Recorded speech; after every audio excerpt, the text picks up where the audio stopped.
Hello there, Jaime Kalman Chipko here. I first met Robin Duncan in 2007 when I came to her hypnotherapy certification course.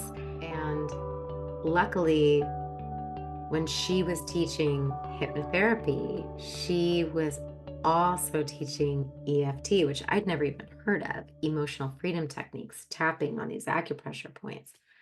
And Robin was so passionate about A Course in Miracles, EFT, and hypnosis. And it was just life-changing for me. I would take many, many courses with Robin over the years. I came back for like everything.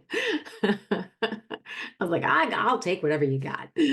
Wished so much that I could be given the tools and the words to say in the moment to make sure that I'm really, really being of service to people in the highest way and not getting in the way with my own agenda or my own limited knowledge or whatever.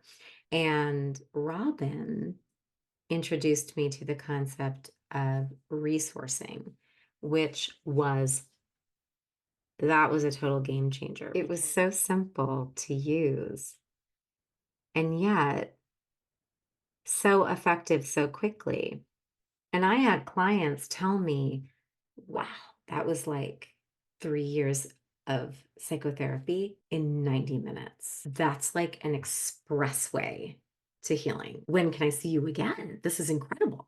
Like, I have so many things I want to work out with you now. So the system is powerful and it's awesome and it's effective. And the key is to just work it, work it, work it with yourself, do it with yourself, be your own best client, because the more that you work it with yourself, the more you will allow these methods to prove themselves to you, work with other people, go to other practitioners, go to people who are further ahead than you, who have a lot of confidence in the methods, so that you can experience what it's like to work with somebody who's really good at it, because it will just validate the effectiveness of it for you. And then you can borrow their confidence until you have your own. So that's pretty groovy too. But resourcing allows you to connect with the client and allow the client to feel completely heard and that you are truly being a witness to their experience. And because you're feeding them their words back to them, they really trust you because they get you're listening. You're not trying to impose your will on them. You're not trying to push your spiritual beliefs on them. You are just listening. The emotion is the trigger, but the thought behind the emotional trigger is what we want to get to. I want to tell you a story about how I used something that Robin said in her most recent free presentation about resourcing. I used it in a session with a client today, actually. And it was like we had about like 15 minutes left in our hour together. I asked her, okay, well, is there anything else that I can, do you have any burning questions or a burning issue, anything you want to unpack together? Last 15 minutes. And she said, yeah, there's this, um, it's more like I don't know how to describe it. It's like, it's really big and I need to control it, but I need to let go of control, but I don't know how. So that was very vague. And I was thinking, well, I wonder what this is in relation to. So I asked her to tell me more. And she did. But again, it was still really vague. And she was meditating the night before. She had meditated and imagined her present as being full of these like bubbles of light, beautiful light, like light blues and pinks and beautiful colors. And she wanted to be fully engaged with it, but she'd feel herself being weighed down and pulled down to like this heaviness, this blackness, this darkness. Asked her if she, could describe it. She said it's like chains being, chained. I asked her, can you name the feeling that you have when you feel weighed down by the past? Is there an emotion? Can we name it to tame it? What was the feeling that you have? And she couldn't find the emotion. She couldn't name the feeling. Well, can you describe it? Like, how might you experience it? Or when you think about being weighed down, do you get any like images or thoughts, or does it remind you of anything? And she said, it's just that it's always been there. And it's like this feeling that it's never going to change. And it's like when I want to be in the light of my present moment, I just feel like I'm sinking down, like being pulled down by the weights of the past. And it's just too big. And I said, okay, so she mentioned like the blackness, the heaviness, the density. And I said, okay, so this, let's don't worry about the emotion. Because my intuition was like, just go with the sinking feeling. When she mentioned sinking down by the weights of the past, something connected with me for that. And I said, okay, tell me a little bit more about this sinking feeling. Let's just work with that. That's really descriptive. Don't worry about if it's fear, sadness, overwhelm, just whatever. Let's just go with the sinking feeling. If the sinking feeling had a voice and could talk to you, what do you think it would say? First thing that comes to your mind, and just try not to overthink it, even if it's bonkers, even better. And she said, I'm always going to be here. I've always been here. This is the way it's always been. Let's go to your imagination, to your like childlike imagination. What would resolve this for you? What would free you from this, in your opinion? What do you need to be, do, or have to not be weighed down by these chains that you're describing? What do you think? And she said, I need to cut through them, and with like scissors, and just cut through them and let them go, let them sink down. And I said, okay. So like you need like big, powerful scissors, like super scissors, like big cutting shears. And she said, no, like I'm really feeling like just regular old scissors, like, like just scissors. I said, cool. I love that. Okay, so regular old scissors, and I'm hearing that you need to cut the chains to let them drop away, and then that's how you would be free of it. She said, yeah. And I said, okay, does your subconscious mind have any other advice for you around this? What else does it want you to know? Anything else? Any other details, support, advice? And she goes, it's just saying that use the regular old scissors because this is really simple and it's not complicated. And I was like, oh my God, that's so cool. I said, great. Well, here, let's resource this a little bit. Okay. I said, so I'm going to say a phrase, and it's going to sound negative, but I really invite you to just say whatever comes to mind. Try not to overthink it. And I'm going to follow that up with another phrase, and we're just going to see what's underneath this sinking feeling. Okay. So I can't let go of this sinking down by the weights of the past feeling because, and she said, it's too big. I said, okay. And it's too big because, and she said, it's just too much around it. I have to control it. I said, okay, and I have to control it because it's just so big there. I said, okay. And I can't let go of needing to control it because, and she said, because it's always been there. And I said, and it's just always been there because, she said, it's my baggage. And I said, okay. And I can't let go of this baggage because, she said, it's my karma. And I said, and I can't let go of this belief. This is my karma because, and she said, well, it's my story. So when she said baggage, karma, and my story, those all went together as like a sort of a circular thought for me. I thought, okay, well, that makes like, she's definitely owning this, right? Where do you feel that story? Where do you feel that karma to you? How does your body respond? Fear. Where do you feel that fear? Do you notice she said, it feels like chains. Okay. And I said, the chains, where are the chains?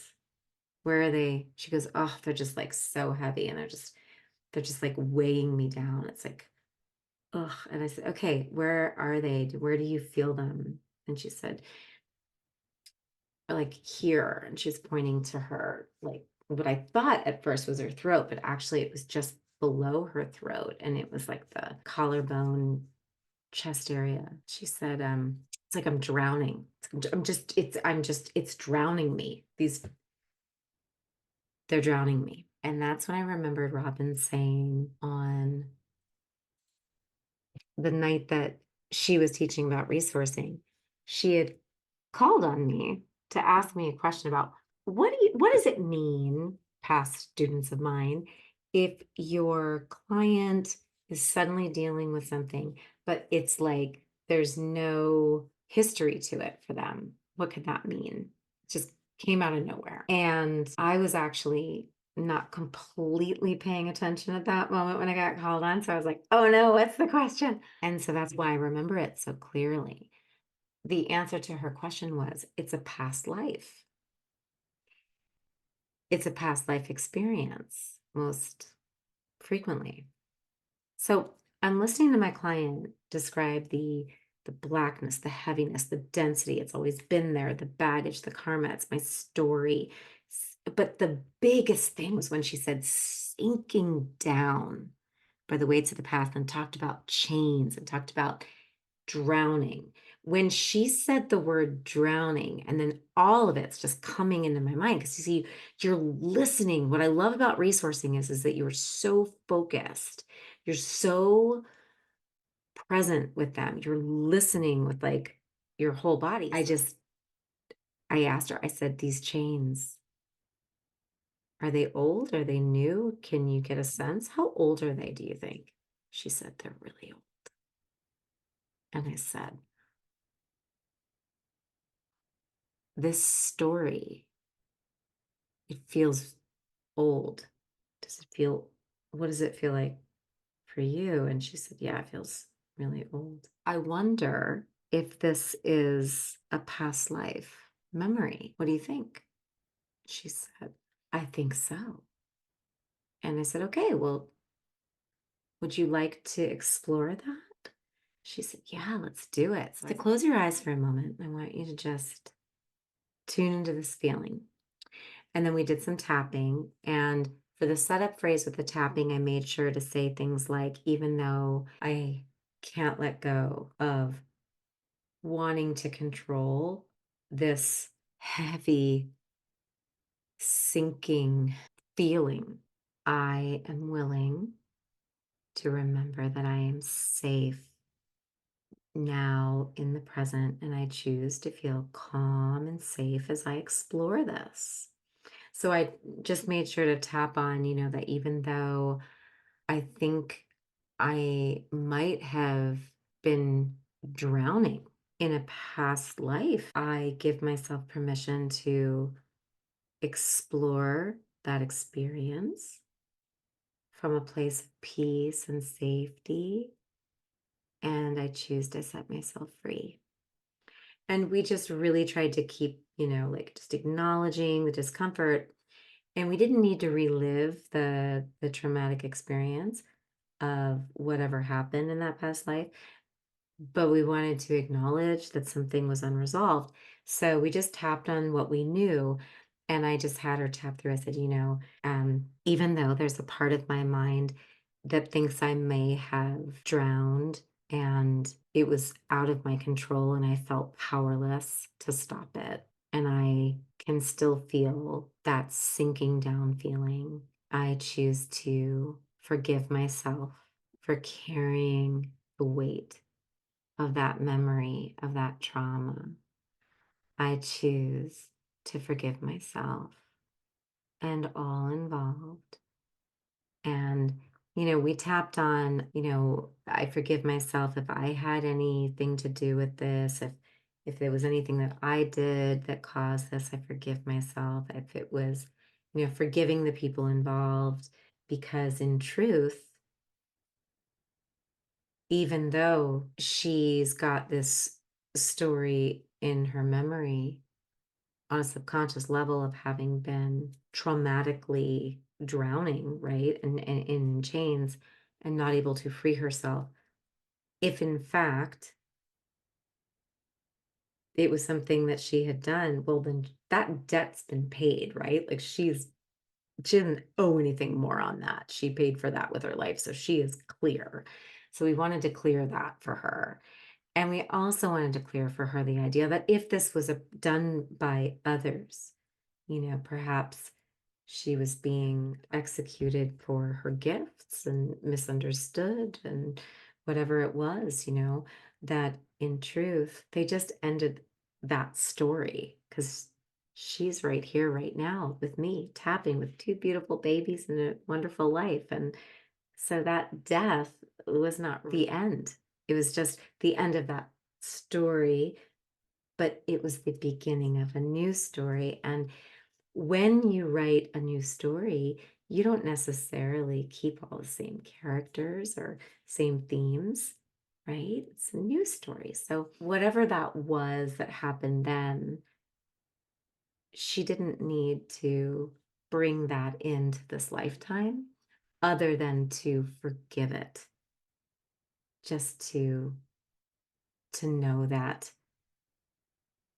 she really, really does deserve peace in the present. And it's okay for her to have it, you know? And so it was just beautiful. It was just absolutely mind blowing and amazing because it really was simple. Just like our subconscious said, it was simple, it was not complicated. And we made sure to really like breathe in the light and the colors and the bubbles of her, those bubbles of light of her present.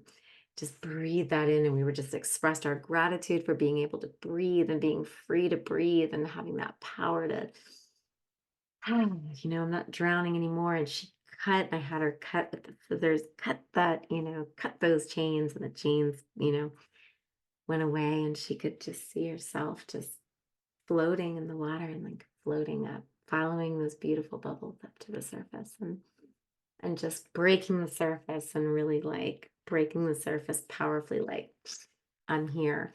And we actually did tap on that. I had her hold one hand over the chest where she felt pain and fear from drowning and felt the weights of the chains. And then I had her place her other hand underneath the breast on the top of the rib cage, because that's actually the liver point. We hold a lot of feelings of betrayal, resentment, anger, bitterness there, grievances. Yeah. So tapping under the boobs, good spot. And I just had her say this fear of drowning, these chains, this feeling of being chained and tethered to the past. I release it. It's okay. I am here. I am here. I've got you. And for her to say that to herself. So not I'm here, like Jamie's here for her, but I had her say, I'm here. I'm here. And it was just beautiful. It was just a massive release. And what's crazy is all of this happened in like 15, 20 minutes. And I didn't use any kind of hypnotic induction to put her into a deep trance state. I just had her close her eyes from moment to moment and imagine things and visualize things. And, it was just awesome. But she felt amazing afterwards. She said she felt really, really free. And she said, it's so funny. I'd always had these images or memories of being like chained up and like in like a dungeon or something. And now it makes sense. But she really had this memory of like sinking down, seeing the blackness below and the bubbles going up to the surface and the light at the surface getting further and further away. And that feeling of, I got to control this. I got to get out of this. This is big. This is bad. I can't. And it was amazing because we tapped all that out, but we got all of that from resourcing. and, and just listening to the client and not trying to drive it anywhere, but just taking her words and listening and putting the pieces together and feeding it back. And it was just fantastic that it was okay for her to be in the present and be in the light of the present, because you can't be in the light of the present if you're drowning in the darkness of the past. If you're chained to the darkness of the past, you can't be in the light of the present. And so she really felt like that was it. She just needed to heal that experience. This is good work and exciting work. And neither she nor I ever in a million years today thought that we were going to be doing a past life regression. Absolutely not. And even though that wasn't like a formal hypnosis past life regression session, it was my extensive training and practice in hypnotherapy that I learned with Robin and her programs that gave me the confidence to be able to use the hypnotic techniques in that like moment and not even have to put the client into deep hypnosis. But I hope that if you can do this work, that you are able to work with somebody like Robin Duncan, because she's like an angel, an absolute angel, and her methods are not of this world necessarily, but man, they work in this world, helping us be human in this world. So